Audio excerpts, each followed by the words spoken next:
One शबाबी फीमा अफना, जवानी कहां बिता कर आए, पूछे जाएंगे आपसे।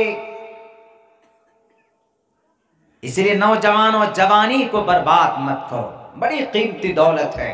बल्कि मैं तो ये कहता हूं कि आपकी पूरी लाइफ में जो सबसे अनमोल और कीमती कोई दौलत है तो वह आपकी जवानी है। क्यों? एक बार जाय हो गई तो दोबारा नहीं आई। और अल्लाह पूछेगा, हमने तुम्हें तंदुरुस्त, तुम्हें नौजवान बनाया था, हमने तुम्हें सेहत और तंदुरुस्ती दी थी, तुमने नमाज के लिए इस्तेमाल किया कि नहीं किया? फजर में अजान हो जाती थी, तुम सोते रहते थे। जोहर में अजान की आवाज़ तुम्हारे कानों में पहुंचती थी, तुम मोबाइल में बैठे रहते थे। और तुम्हारे कानों में असर की नमाज पढ़ती थी। मगरिब की अजान होती थी, तुम चाय की दुकान में बैठकर चाय की चुस्की लेते थे। और जब वक्त मिलता था तो बाइक पे बैठकर सिर्फ स्टंट करते थे, यहाँ से वहाँ, वहाँ से यहाँ। आखिर तुमको हमने पैदा क्यों किया बताओ? जवानी कहाँ बिता कर आए? कल क़यामत में क्या जवाब देंगे मेरे नौजवानों, मेरे मुस्लिम भाइयों? हम नमाज पढ़ लेते हैं, हमारे घरों में हमारी माएँ नमाज नहीं पढ़ती। हम नमाज पढ़ लेते हैं, हमारे घर में हमारे बच्चे नमाज नहीं पढ़ते। अल्लाह ने कुरान में कहा, अक़ीमुस्सलाह, नमाज को कायम करो। अगर वालिदैन जिम्मेदार हैं तो अपने बच्चों के ऊपर नमाज की तलकीन, नमाज की तंबीह करनी चाहिए। वअमुर अहलका बिस्सलाह, अपने बच्चों को, छोटे बच्चों को नमाज की तलकीन कीजिए। ये अल्लाह का कुरान आपसे कहता है, अल्लाह का फरमान है कि अपने बच्चों को नमाज का ऑर्डर कीजिए। अगर आप खुद 5 वक्त नमाज पढ़ते हैं, पाबंदे सलात हैं, बहुत अच्छी बात है। अगर कोई बुराई है, कभी उम्मीद है कि उस नमाज की पाबंदी के ज़रिए, उस नमाज के ज़रिए अल्लाह तबारक व ताला आपको उस बुराई से बचा ले। क्योंकि नमाज में वो ताकत और क़ुव्वत है कि जब कोई इंसान खुलूसुलिल्लाहियत के साथ नमाज पढ़ता है, जब कोई इंसान पाबंदी के साथ नमाज पढ़ता है, इखलास के साथ, अल्लाह खुशू और खुजू के साथ नमाज पढ़ता है, खालिस अल्लाह के लिए नमाज पढ़ता है, तो वह इंसान, अगर कोई बुराई उसके अंदर है, अगर वो गीबत करता है, अगर वो बुरा भला कुछ बोलता है, या वो चोरी करता है, या वो सूद खाता है, या वो दूसरे और गुनाहों में मुलव्विस है, शराब पीता है, नशे में धुत रहता है, लेकिन नमाज पढ़ता, कोई ना कोई कमी गलती करता, लेकिन पाबंदे सलात है, नमाज पढ़ता है, तो अल्लाह का कुरान कहता है, इन्नस्सलात तन्हा अनिल फ़हशाइ वल मुनकर, कि बेशक नमाज बेहयाई और बुरी बातों से आपको रोक देगी। नमाज के अंदर ये कैपेसिटी है, नमाज के अंदर ये खासियत है। इसीलिए हम नमाज को अपने हाथों से जाने ना दे। इमाम अहमद इब्न हम्बल फरमाते, इमाम इसहाक बिन राहवे रहमतुल्लाहि अलैह, ये शेखुल हदीस और शेखुत तफसीर भी थे, इन्होंने ये बात कही, अल्लाह के नबी फरमाते हैं, मन तरकस्सलात मुतअम्मिदन फ़क़द कफ़र, जब कोई मुसलमान जानबूझकर नमाज को छोड़ता है तो वो कुफ्र के दहाने तक पहुंच जाता है।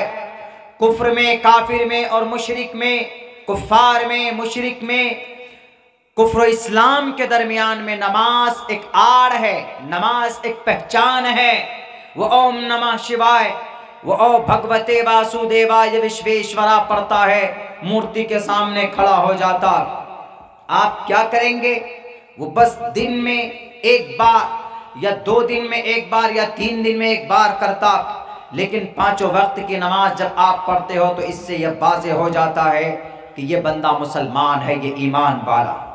इसलिए मेरे मुसलमानों, नमाज की पाबंदी होनी चाहिए। हमारी माए बहनें, घर में नमाज का एहतिमाम अपने बच्चों को कराओ। अगर आपका बच्चा बिगड़ता है तो यू आर रिस्पॉन्सिबल।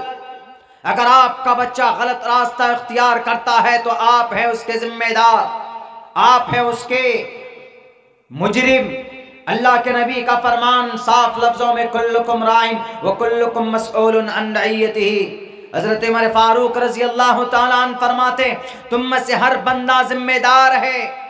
आपका बच्चा रातों को मोबाइलों में क्या देखता है, आपके बच्चे उनकी ज़िंदगी में नमाज है कि नहीं है।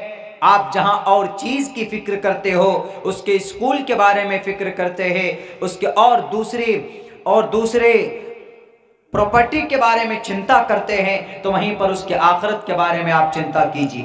बच्चा है, मासूम है, अगर आप उसकी जैसी निगरानी करेंगे, आप उसकी जैसी तरबियत करेंगे, उस बच्चे का माइंड और दिलो दिमाग वैसा ही होगा। क्यों? क्योंकि बच्चा कैपेसिटी होती है उनके अंदर दीनदारी की, लेकिन जब वो बच्चा माहौल गलत पकड़ लेता है तो बच्चा गलत माहौल में ढल जाता। बल्कि अल्लाह के नबी का फरमान है, कुल्लु मौलूदिन यूलदु अला फित्रतिल इस्लाम काना अबवाहु युहव्विदानिही औ युनज्जिसानिही औ युनस्सिरानिही। हर बच्चा मुसलमान बनकर पैदा होता है। हमारे प्राइम मिनिस्टर, हमारे उत्तर प्रदेश के लाल बुजक्कर के पास जब यह हदीस पहुंचती है तो वो कहते हैं, अच्छा मैं भी मुसलमान बनकर पैदा हुआ था। कहेंगे हाँ जी, आप भी मुसलमान बनकर पैदा हुए।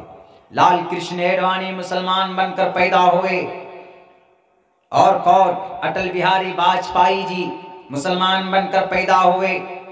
और जनाब मुरली मनोहर जोशी मुसलमान बनकर पैदा हुए। और जनाब कल्याण सिंह बाबरी मस्जिद को तोड़ने शहीद करने वाले मुसलमान बनकर पैदा हुए। हिटलर मुसलमान बनकर पैदा हुए। चंगेज खान मुसलमान बनकर पैदा हुए।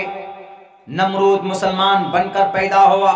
फिरौन मुसलमान बनकर पैदा हुआ। शद्दाद व हामान व कारून सब के सब मुसलमान बनकर पैदा हुए। अबू जहल मुसलमान बनकर पैदा हुआ। अबू लहब मुसलमान बनकर पैदा हुए। मुस्लिम हालत ईमान पर कुल्लु मौलूदिन यूलदु अला फित्रतिल इस्लाम, बच्चा मुसलमान बनकर पैदा होता है, लेकिन देखता है उसके घर में उसका बाप शराब पीता है तो बच्चा शराबी बन जाता है। जब देखता है कि उसका बाप सिंगर है, गाना गाता है, तो बच्चा भी सिंगर बनने की कोशिश करता। जब देखता है कि उसका बाप फाइटर है, उसका बाप पहलवान है, तो बच्चा उसी प्रोफेशन को अपनाने की कोशिश करता है। जब देखता है कि उसका बाप दीनदार है, उसका बाप कुरान का दर्स देता है, उसका बाप अहादीस का दर्स देता है, तो फिर वो बच्चा आलिम दीन बनने के तरफ जाता है। फिर वो बच्चा दीनदार होता है, क्योंकि डेली घर में कुरान करीम की तिलावत की आवाज़ सुनता। लेकिन जब डेली घर में गाने की आवाज़, टीवी सीरियल्स चलते हों, जब घर के अंदर म्यूज़िक चलता हो, जब घर के अंदर गाने, डीजे, डिस्को डांसर, जब घर में शराब पीते हों, अभी तो ऐसा आ गया, ऐसा ज़माना आ गया कि बाप के सामने बेटा बैठकर शराब पीता, और बल्कि बाज़ाब्ता टेबल सजाकर ड्रिंक लेते कि बेटे एक दो ड्रिंक बनाओ, ऐसा ज़माना आ गया। ये मेरा दावा है, पूरी दुनिया के इंसान मुसलमान बनकर पैदा हुए और to the day of judgement मुसलमान बनकर पैदा होंगे, क्योंकि अल्लाह का कुरान कहता है, फितरतुल्लाहिल्लज़ी फतरन्नास अलैहा, अल्लाह तमाम इंसानों को अपनी फितरत पर अपनी फितरत पर उसको पैदा करता है। अल्लाह की क्या फितरत है? अल्लाह की फितरत वहदानियत है।